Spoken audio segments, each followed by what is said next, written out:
राजधानी दिल्ली के लिए इस वक्त मुश्किल समय चल रहा है। लगातार वो भारी बारिश हो, चाहे वो नदियों का उफान पर आना हो।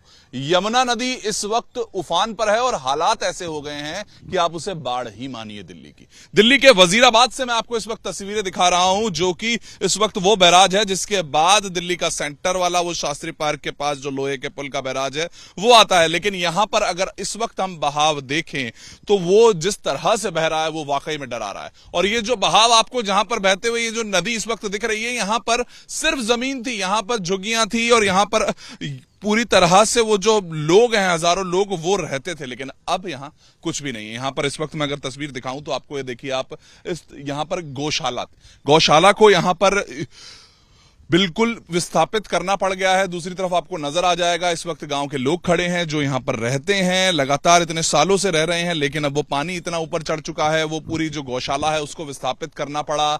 जो इस वक्त सैकड़ों गायें हैं उनको यहां पर ऊपर की तरफ ले जाना पड़ा, जो कि वाकई में एक बेहद मुश्किल थी। उसके साथ साथ जिस तरफ भी हम देखें वो जगह सारी जो जमीन थी अब सिर्फ पानी ही पानी नजर आता है। अगर यहां के हालात को अगर हम समझने की कोशिश करें तो आपको जिस तरीके से तेजी से पानी हर कोनों में बह रहा है वो अपने आप में इस वक्त डरा रहा है। क्या स्थिति है, कब पानी बढ़ा है, कब से ये रात में करीब 3 घंटे तक पानी बढ़ा है और अभी बढ़ता जा रहा है।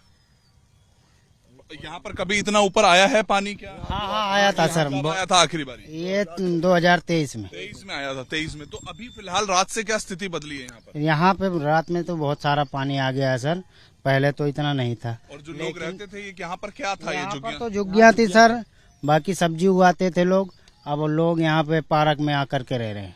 सब कुछ बह गया, सब कुछ कोई आया, कोई बचा नहीं, इवैक्यूएशन कुछ था कि सरकार ने कहा हो कि भैया अपने आप निकल जाओ? कोई अभी तो नहीं आया है, बाकी ये लोग अपना आकर के रह रहे थे। अब ये पता चल रहा है कि मतलब आ रहे हैं लोग पूछने इनसे।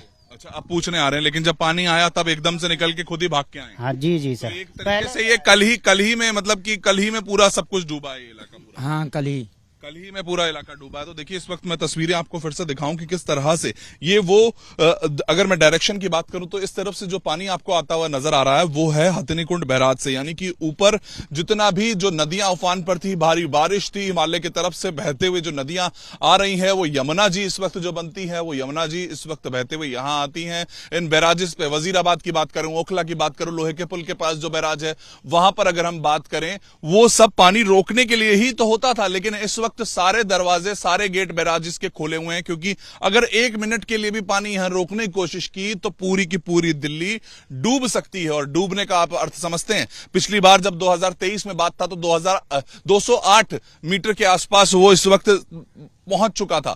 जो हाइट है अगर हम देखें जिससे पता लगाया जाता है बाढ़ आती है कि नहीं आती है। हालांकि 204 के बाद ही इस वक्त स्थिति ऐसी मानी जाती है कि अब वो बाढ़ जैसी स्थिति बननी शुरू हो गई है। 206 पे इवैक्यूएशन हो जाता है, यानी कि लोगों को विस्थापित कर दिया जाता है। अब हम उसके पार 206.9 के आसपास है जब मैं ये रिपोर्ट कर रहा हूं, और 207 के आसपास जल्द ही पहुंच जाएगा, ऐसा इस वक्त सेंट्रल वाटर कमीशन की तरफ से बता दिया गया है। यानी कि 208 आज तक दिल्ली में जितनी भी ज्यादा जो सबसे ऊपर बाढ़ आई थी वो 208 मीटर के आसपास वो पहुंचा था आंकड़ा, लेकिन उसी के पास अभी बह रहा है। तो आप ये देखिए कि दिल्ली में पिछले कुछ सालों से कोई ऐसा कोई खास बदलाव भी नहीं हो पाया कि किस तरह से बचाना है। हर साल ये विस्थापित होते हैं, हर साल वापस आते हैं एक तरीके से, और मुश्किलें यही हैं पूरी दिल्ली के लिए कि इस वक्त वो डूब रही है।